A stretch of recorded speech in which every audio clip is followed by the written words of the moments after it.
Communication skills, बातचीत के तरीके। व्यूअर्स, दुनिया में सबसे अच्छा हुनर बातचीत का है। अगर आपको बातचीत का हुनर आता है, अगर आप लोगों से अच्छे तरीके से बात कर सकते हैं, तो लोग आपको अहमियत देंगे, आपको अच्छा समझेंगे और आपसे मिलना पसंद करेंगे। ऑफिस में, घर में, हर जगह आपकी इज़्ज़त होगी।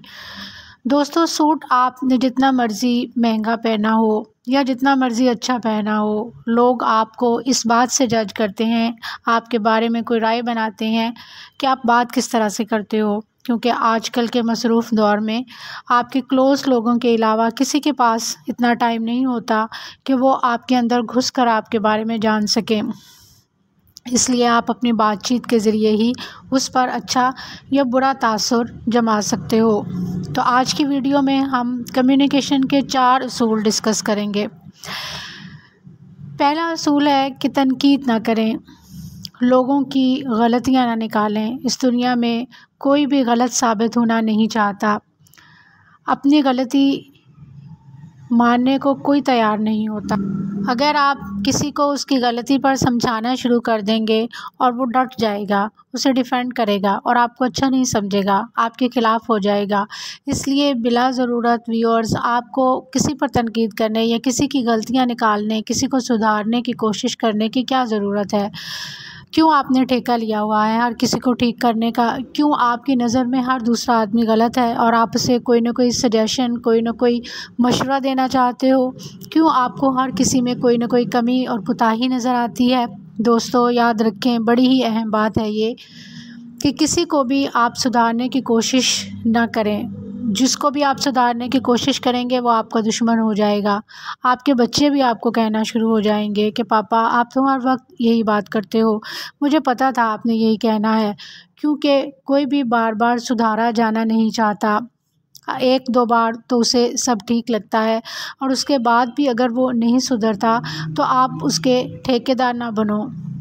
उसका कुछ नहीं हो सकता। दीवार से सर मारोगे तो अपना ही सर फूटेगा, खुद को ही तकलीफ़ होगी। इसलिए ज़्यादा तनकीद ना करो, बल्कि मेरी मानो तो तनकीद ही ना करो। जब तक वो ख़ुद आपके पास नहीं आता, अपनी प्रॉब्लम्स आपसे शेयर नहीं करता, आपसे मशवरा नहीं मांगता, तो आप उसे ठीक करने की ज़िम्मेदारी ना लें। दोस्तों, लोग बड़े ही समझदार होते हैं। उनको पता होता है कि वो क्या गलत कर रहे हैं, इसके बावजूद भी वो करते रहते हैं। इसलिए जो हो रहा है, जो वो कर रहे हैं, उन्हें करने दें। किसी आदमी से ये कहने में कि वो गलती पर है, नुकसान ही नुकसान है। कम्युनिकेशन का दूसरा असूल ये है कि तारीफ़ जब भी करो सबके सामने करो और तनकीद हमेशा आप अकेले में करें। अक्सर ऐसा होता है कि किसी की गलती पर, अगर ख़ास तौर पर अपने बच्चों की या अपने सबऑर्डिनेट्स की, हमसे सब्र नहीं होता। हम बग़ैर वक्त ज़ाया किए उसे ठीक करने में लग जाते हैं। हम सबके सामने ही उसे टोकना शुरू कर देते हैं।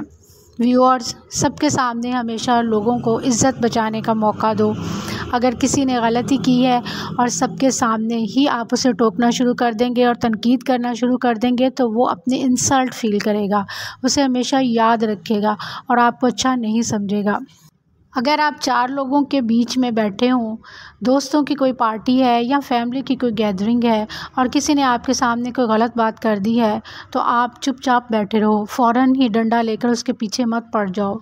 सबके सामने किसी को गलत कभी ना कहो। और अगर आपको लगे कि उसने वाकई को गलत बात की है और अगर उसे ठीक ना किया गया तो उसका बहुत नुकसान हो जाएगा, तो उसे अलग ले जाकर समझाओ। सबके सामने, सबके बीच में आप उसे चुपचाप सुनते रहो, क्योंकि सबके बीच में आपने उसकी इज़्ज़त उतार दी तो वो ये बात भूल जाएगा कि आप उसके भले की बात कर रहे थे। वो दिल ही दिल में बात रखेगा और ज़िंदगी भर नहीं भूलेगा। इसलिए तारीफ़ हमेशा दोस्तों सबके दरमियान करो, ताकि लोगों को लगे कि यार ये तो बहुत ही अच्छा आदमी है, सबके भले की बात करता है, हमेशा सबकी तारीफ़ करता है। तो लोग आपसे जुड़ना शुरू हो जाएंगे, आपको पसंद करेंगे।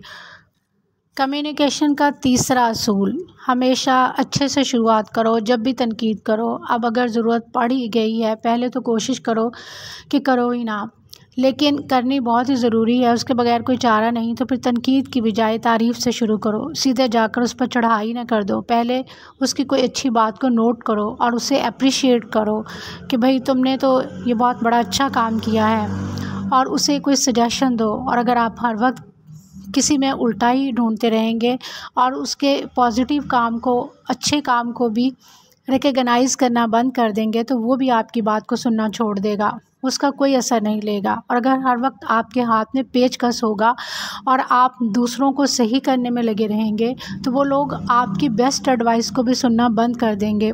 आपका बच्चा भी आपसे मुंह बना लेगा, आपकी बीवी भी आपसे लड़ना शुरू हो जाएगी। इसलिए तनकीद करनी है तो हमेशा तारीफ़ से करो कि भाई ये काम तो तुम्हारा बहुत अच्छा है, ये तुम बहुत अच्छा कर रहे हो, कमाल कर रहे हो। अब अगर इस काम का अच्छा तरीका ये है कि थोड़ा सा बेहतर कर लो, तो थोड़ा इम्प्रूव कर लो, तो मज़ा आ जाएगा। और दोस्तों वो भी बस 2-4 बार, उसके बाद अब भी अगर वो ना समझे तो समझो गधा है, उसके साथ सर खपाने का कोई फ़ायदा नहीं। जो अपने आप को इम्प्रूव करना नहीं चाहता, उसको आप धक्का लगाकर थोड़ी देर के लिए तो चला सकते हो, लेकिन उसे आप भगा नहीं सकते। वो अपने आप को इम्प्रूव तभी करेगा जब उसके अंदर से ख्वाहिश पैदा होगी। और व्यूअर्स, बातचीत का चौथा असूल है, ज़्यादा सुनो और कम बोलो। हम में से हर एक को अपनी बात करने की जल्दी होती है। लोग हीरो बनने की कोशिश करते हैं, हर किसी को डोमिनेट करने की कोशिश करते हैं। मेरी बात सुनो, मैं बताता हूँ, अरे तुम्हें क्या पता, मैं तुम्हें समझाता हूँ, मुझे सब पता है। और फिर वो समझते हैं कि उन्होंने सबके सामने बड़ा इम्प्रेशन बनाया है। व्यूअर्स, याद रखें, लोग उनके सामने तो चुप कर जाएंगे, लेकिन उनकी इज़्ज़त कभी नहीं करेंगे। अगर आप सामने वाले की नज़रों में अच्छा इम्प्रेशन बनाना चाहते हो, तो वो आप अपनी बातें कर कर के नहीं बना सकते। वो तभी आपको अपना मानेगा, आपको इज़्ज़त की नज़र से देखेगा जब आप उसमें इंटरेस्ट लेंगे। और इंटरेस्ट लेने का मतलब है कि उसकी ज़्यादा सुनो और अपनी कम बोलो, उसको ज़्यादा बोलने का मौका दो और ख़ुद कम बोलो। व्यूअर्स, सीधा और आसान तरीका है कि उसकी बात को सुनते जाएं और सर हिलाते जाएं, हाँ हाँ ठीक है, हाँ हाँ बिल्कुल ठीक है। दोस्तों, देख लेना, बातचीत करने के एंड पर वो खुद बोलेगा कि आपसे बात करके तो बड़ा मज़ा आया। भले आपने 2-4 लफ्ज़ ही बोले हों, वो आपको अपना दोस्त मानेगा और आपकी इज़्ज़त करेगा, क्योंकि आपने उसकी बात तवज्जो से सुनी। हम लोगों को अपनी कहने की बड़ी जल्दी होती है, हम ख़ुद को बड़ा 30 मार खान समझते हैं और लोगों की बात काट काट कर अपनी बात करते हैं, दूसरों को गलत साबित करते हैं, उन्हें शर्मिंदा करते हैं और फिर सोचते हैं कि लोग हमारी इज़्ज़त क्यों नहीं करते। इसलिए अगर आप चाहते हैं कि लोग आपसे बात करके खुश हों, आपकी इज़्ज़त करें, आपकी तारीफ़ करें, तो उसका चौथा असूल यही है कि ज़्यादा सुनो, सामने वाले को बोलने का ज़्यादा से ज़्यादा मौका दो और ख़ुद कम बोलो।